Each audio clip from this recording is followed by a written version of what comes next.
إن الحمد لله نحمده ونستعينه ونستغفره ونعوذ بالله من شرور أنفسنا ومن سيئات أعمالنا من يهده الله فلا مضل له ومن يضلله فلا هادي له ونشهد أن لا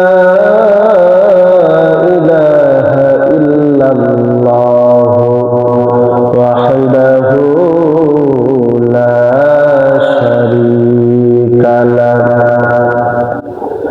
ونشهد أن سيدنا وسندنا وحبيب قلوبنا وحبيب قلوب ربنا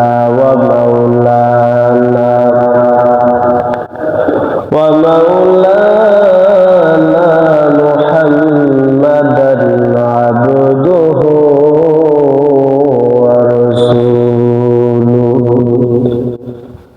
الذي أرسل إلى الخلق بشيرا ونذيرا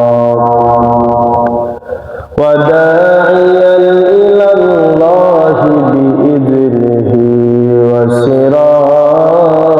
وسراجا منيرا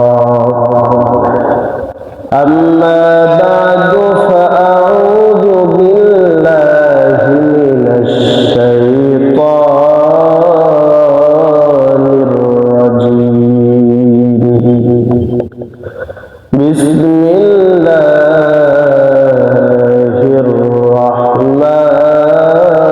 الرحمن الرحيم يا أيها الذين آمنوا قوا أنفسكم وأهليكم نارا وقودها الناس والحجارة عليها ملائكة غلاظ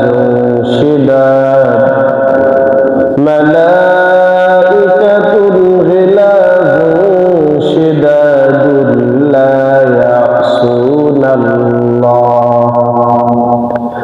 لا يعصون الله ما أمرهم ويفعلون ما يؤمرون আল্লাহ রাব্বুল আলামিন বলেন ইয়া আইয়ুহাল্লাযীনা আমানু কু আনফুসাকুম ওয়া আহলিকুম নারা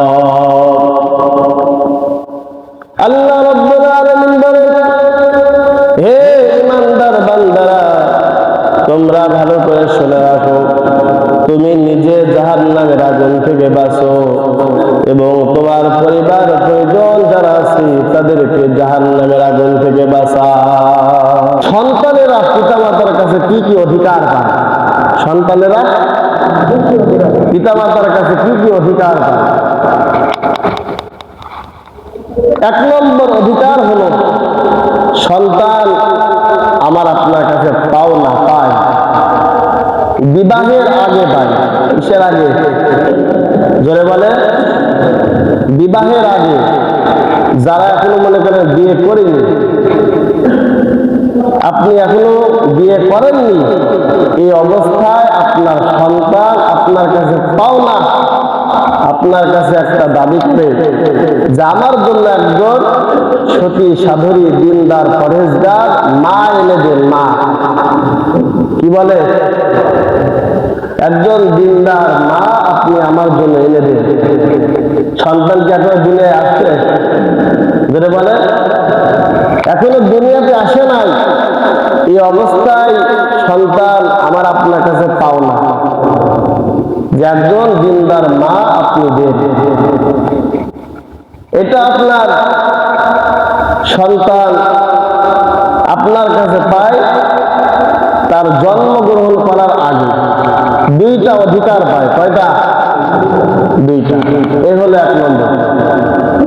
2 নম্বর পাওনা, স্বামী স্ত্রী যখন বৈধ মিলামেশার মাধ্যমে সন্তানের আশা করবে তখন একটি দোয়া করবে। কি পড়বে? দোয়া করবে, আল্লাহুম্মা জান্নিবনা শাইতান ওয়া জান্নিবনা শাইতান মা রাযাকতানা। হে আল্লাহ, আমাদের স্বামী স্ত্রীর বৈধ সম্পর্কের মাধ্যমে যে রিজিক আপনি আমাদেরকে দান করবেন, সন্তান দান করবেন, আপনি আমাদের দুজনের থেকে শয়তানকে দূরে রাখুন এবং আমার যে সন্তান আপনি দিবেন এই সন্তানকেও আপনি শয়তান থেকে দূরে রাখুন। আল্লাহর নবী বলেন, তুনকাহুল মারআতু লিআরবাঈন লিমালিহা ওয়া লিহাসাবিহা ওয়া লিজামালিহা ওয়া লিদীনিহা ফাযফার বিযাতিদ্দীন। আল্লাহর নবী বলেন, 4টা গুণ দেখে তোমরা বিবাহ করো। 1 নম্বর হলো সৌন্দর্য দেখে, 2 নম্বর হলো টাকা পয়সা দেখে, 3 নম্বর হলো তার বংশ পরম্পরা দেখে, 4র্থ নম্বর হলো দিনদারি দেখে। নবী আলাইহিস সালাতু ওয়াস সালাম বলেন, একটা মেয়ের ভিতরে যদি দেখো তার সৌন্দর্য নেই, তার টাকা পয়সা নেই, তার বংশ পরম্পরাও সুন্দর না, ভালো না, কিন্তু মেয়েটা ধার্মিক, মেয়েটা কি ধার্মিক, নামাজ পড়ে, সবার সাথে তার লেনদেন ভালো, কথাবার্তা ভালো, নবী আলাইহিস সালাতু ওয়াস সালাম বলে তাহলে তোমরা দিনদারিটাকে প্রাধান্য দিয়ে দাও, দিয়ে বিবাহ করো, অন্যথায় তোমার হাত ধুলাই দূষণিত হয়ে যাক, তুমি ধ্বংস হয়ে যাক। বলবেন নাউযুবিল্লাহ।